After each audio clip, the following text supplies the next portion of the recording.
सुनील, तुम उससे कुछ मत पूछना।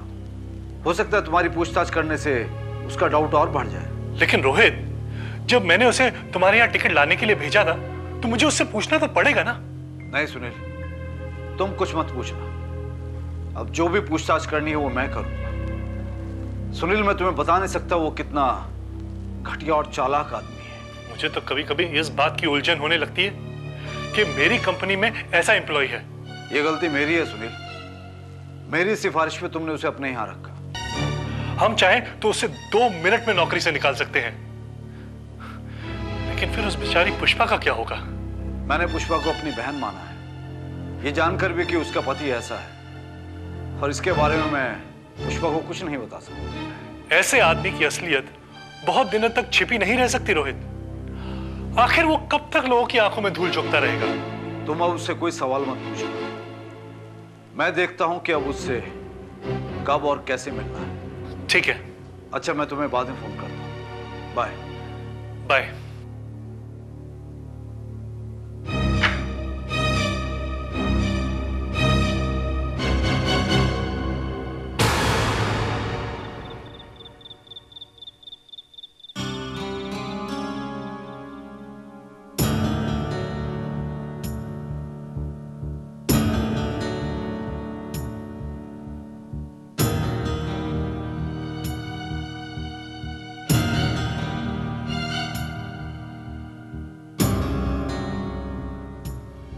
मन,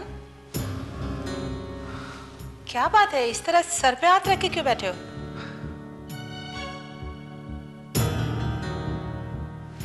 क्या बताऊं माँ, आज जिंदगी में पहली बार मेरे अंदर डर पैदा हुआ है। डर? कैसा डर?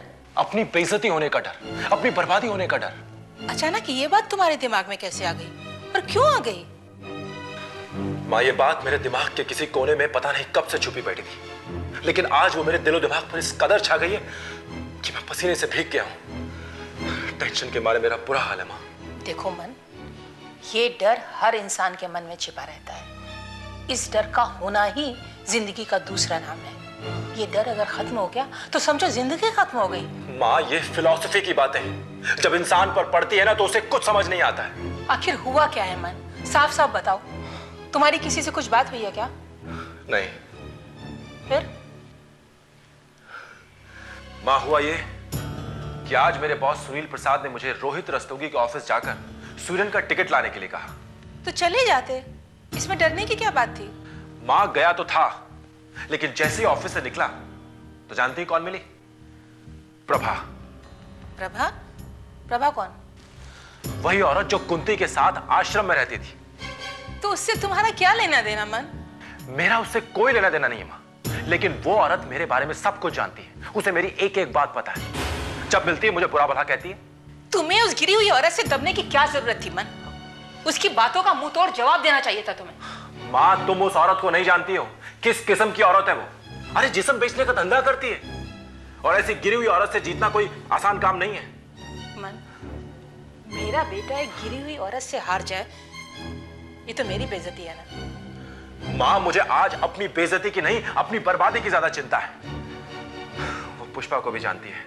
अगर कहीं उसने पुष्पा के सामने मुंह खोल दिया तब क्या होगा?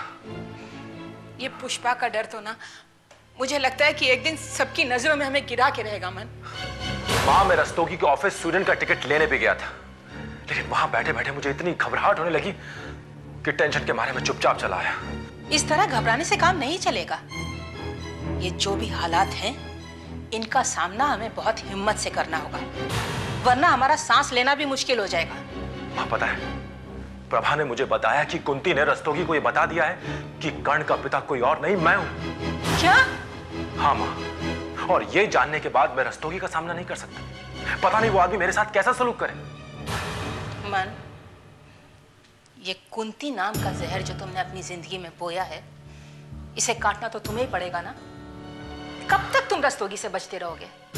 आज तुम उससे बिना मिले चले आए, कल अगर वो खुद तुम्हारे सामने आ गया तब क्या करोगे तुम? माँ, यही बात तो मुझे चैन से नहीं बैठने दे रही। कुंती ने मेरे बारे में बताकर बहुत गलत किया है माँ। उस कुंती से तुम और क्या उम्मीद रखते हो मन? उसके साथ तुमने इतना कुछ किया तो तुम क्या सोचते हो वो अपने होने वाले पति को तुम्हारे बारे में बताएगी भी नहीं? लेकिन मां, इससे कुंती का कुछ बुरा होने वाला नहीं है। जो बुरा होगा वो मेरा बुरा होगा। अब मैं क्या करूं? मेरे तो कुछ समझ में नहीं आ रहा मां। समझ में तो लाना होगा मन। अगर हम इस तरह हिम्मत हार कर चुपचाप बैठ गए तो सब कुछ खत्म हो जाएगा। अब कोई ऐसी चाल चलो कि सांप भी मर जाए और लाठी भी ना टूटे। कुंती की शादी से पहले ऐसा वार करना होगा कि आज जो डर तुम्हारे मन में पैदा हुआ है उसके मन में पैदा हो जाए। ऐसा डर जिससे उसकी रातों की नींद उड़ जाए। किसकी रातों की नींद उड़ गई माँ जी?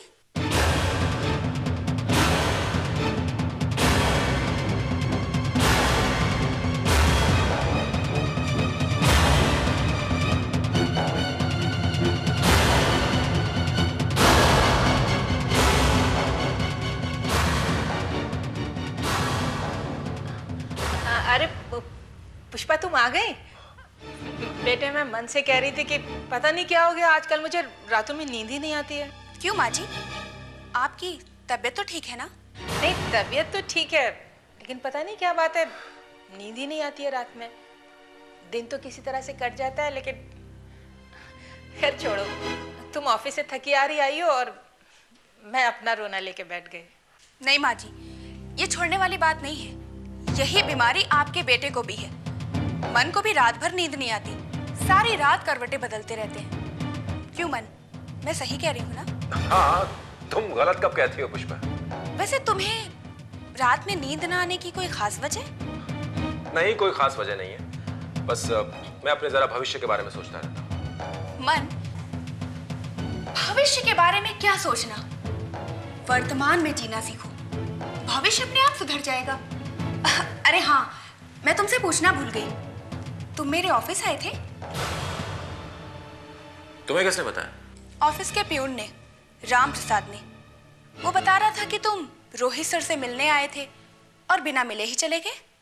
नहीं, वो मैं तुमसे मिलने आया था। मुझसे मिलने? मुझसे तुम्हें क्या काम पड़ गया? नहीं, ऐसा कोई काम तो नहीं था, पर अच्छा, तो बेवजह आए थे? पुष्पा, वो मेरा ऑफिस जल्दी खत्म हो गया था, तो मुझे लगा कि मैं तुम्हारे ऑफिस आकर तुमसे मिल लेता हूं। अगर तुम हुई तो तुम्हें साथ में घर ले आऊंगा, लेकिन तुम मिली नहीं। हाँ, वो मैं ऑफिस के काम से सचिवालय चली गई थी। वैसे राम प्रसाद तो बता रहा था कि तुम रोहित सर से मिलने आए थे। नहीं, मैं मिलने तो तुमसे ही आया था, लेकिन अब तुम नहीं मिली तो मुझे लगा कि मैं रोहित सर को हेलो बोल दूं। फिर बाद में सोचा कि अब रोहित सर को खामखा डिस्टर्ब करके क्या फायदा, तो चुपचाप वापस चला आया।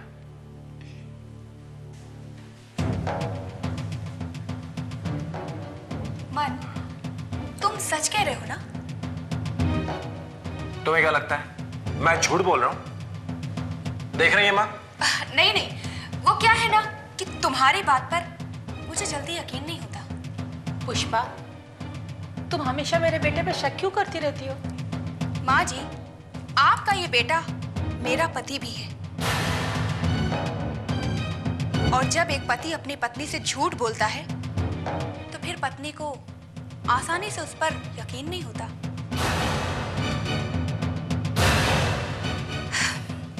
मन, रिश्तों को बनाना बहुत आसान है, पर उन्हें निभाना बहुत मुश्किल।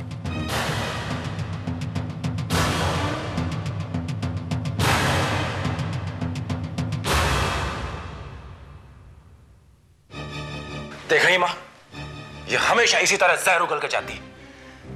मन, ये वक्त गुस्से में अपनी अक्ल खराब करने का नहीं। इस गुस्से को संभाल के रखो, सहेजो। वक्त आने पर यही गुस्सा काम आएगा।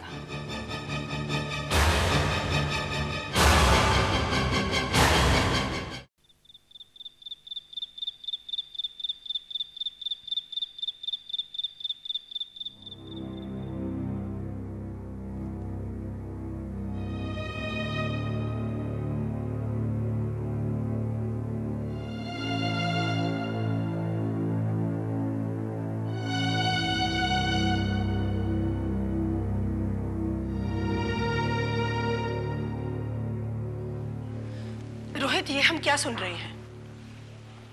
क्या मां? यही कि तुम दिवाली के मौके पर अपने पूरे स्टाफ को बोनस देने जा रहे हो। तो माँ, इसमें कौन सी गलत बात है?